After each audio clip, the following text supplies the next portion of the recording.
Ladies and gentlemen, yes, I know this ain't my usual background. I'm in Manchester right now, currently in my apartment, chilling after watching Manchester City versus Galatasaray just to see the vibe. Forget about that. Forget about that. The video will come out very soon. But more importantly, Chelsea beat Napoli away from home in the Naples. And to those waste men, yeah, that didn't believe that Chelsea were going to make it into the top eight, guess who predicted it? Monsieur Pondete. I predicted that Chelsea will make it into the top eight. Nobody believed me. They told us we weren't good enough. But let's talk about the game. I know it was at the City game, but I was watching it. Thankfully, City had unbelievable Wi-Fi, I must say. So, where do I even begin? Because a game like this, where Napoli had to win, Napoli, if they had won this game, they would have qualified to play the playoffs. And for Chelsea, obviously, this means we don't need to play the playoffs if we won. And now that we won, no playoffs. Less games for us. Happy days. So for Napoli, they've been stinking up the gaff in the Champions League. So for them, this was big. This was massive. They had to win it. And I'm going to be real. No Kevin De Bruyne. No Gilmore. No Politano. No Milinkovic-Savic. Rahmani. A few players injured. Neres. So they're missing a couple key players. But to me, that's not important. The players that were playing on the pitch, like Højlund, Vergara, which I'll talk about very, very soon, McTominay, how can I forget, MVP. Like, these are the players that I was low-key scared of. Højlund, I just prayed that we didn't concede. But we'll get to that very, very soon. That first half, Chelsea, poor. Very, very poor in my opinion.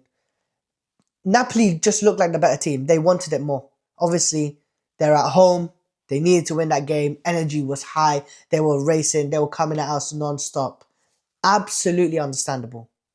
But the first goal, obviously, a penalty. Handball, free kick, hit Jesus' hand, got the yellow card. It was a handball penalty. Enzo Fernandez tucks the penalty away, gives us the lead 1-0. And then, obviously, Napoli still kept coming at us. We sort of looked lost. We didn't have that creative spark. I'll be real, that midfield battle, we lost. Andre Santos, today, I'll be real, was poor. Caicedo wasn't really at it today. Wasn't showing his dominance in the midfield, which he's usually good at. Napoli beat us in that midfield.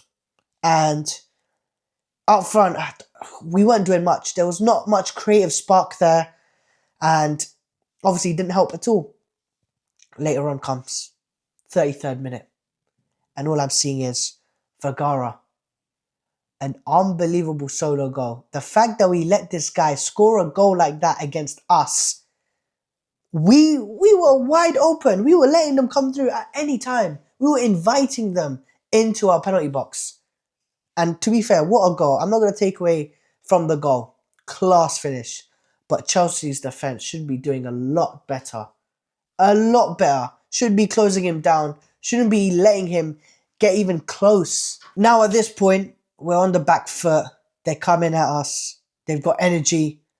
And again, we're still looking horror. We're waiting to get to halftime. 1-1, not too bad. However, 43rd minute, we let that Haiwan, Rasmus Højlund, skinny Gyökeres, we let him score. We let him score. I think it was Andre Santos that slipped, and it was just so poor. Like, why are we letting him do that? Why are we letting Rasmus Højlund score against us? Come on. It was so poor. Chelsea's defence was poor, and 2-1 down at home. And I thought, flipping out. It's going to happen again, isn't it? Typical Chelsea. And the final hurdle, we flop. But, Liam Rosenior, I must say, fair play to you. Because the changes that you made today changed the game. And I'm glad that he's able to do it, because this shows that he's able to adapt.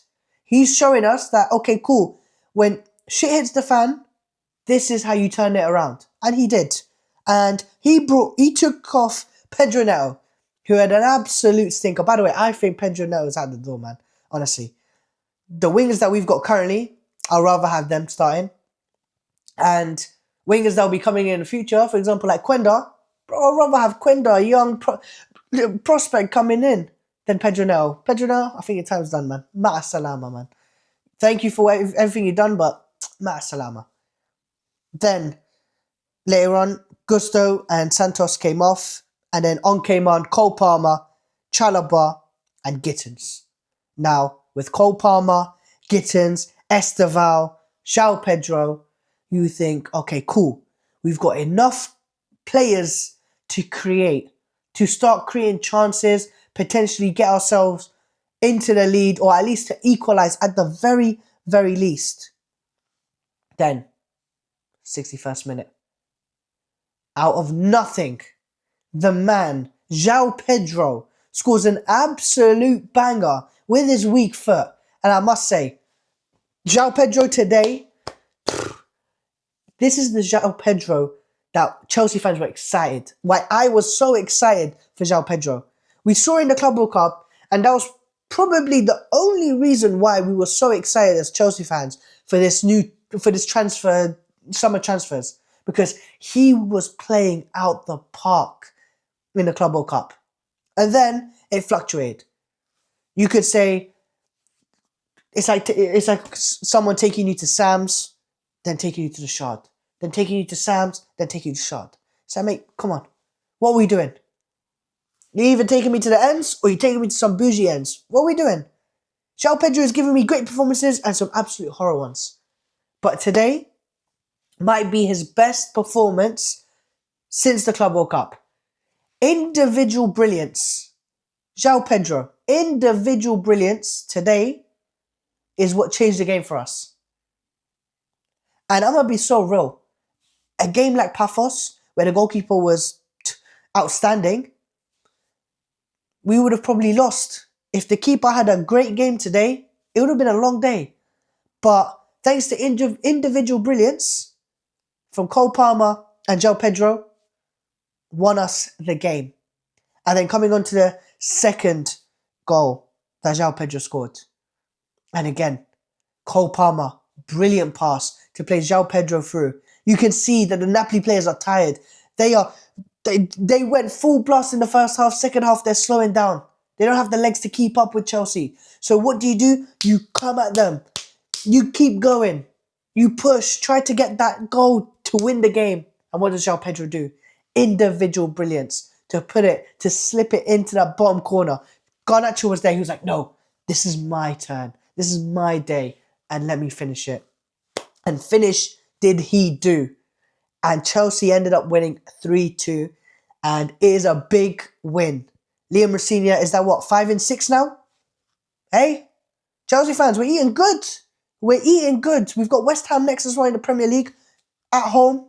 We're eating good, I must say. But, yeah, overall, very, very happy. Could we have done better? Yes. But, I must say, with the result, we're in Champions League knockouts. Hopefully, we don't play someone too hard, because I'm trying to potentially win the Champions League, hopefully. Maybe I'm asking for too much, but you never know. You never know. Champions League is our thing, so you never know. But, yeah, overall, Joao Pedro, this is what we need more. We need more of this. If you can provide this for us, because you're not a guy that scores 8 goals or 10 goals. No, you should be scoring 14, 15. You should be scoring goals after goals after goals. Taking more shots. To be fair to him, I could say that he's not getting the service. But at the same time, he's not taking the shots. He's not putting himself in that position to score. But today, very happy. Just want more. Please, give us more. I know what you can do. Just show us more. But yeah, guys, as always, like, comment, and subscribe. Follow me on all my socials as well. Like I said, the Man City and Galatasaray game very soon will be coming out. So check that out as well. But yeah, until next time, guys. Take care and peace.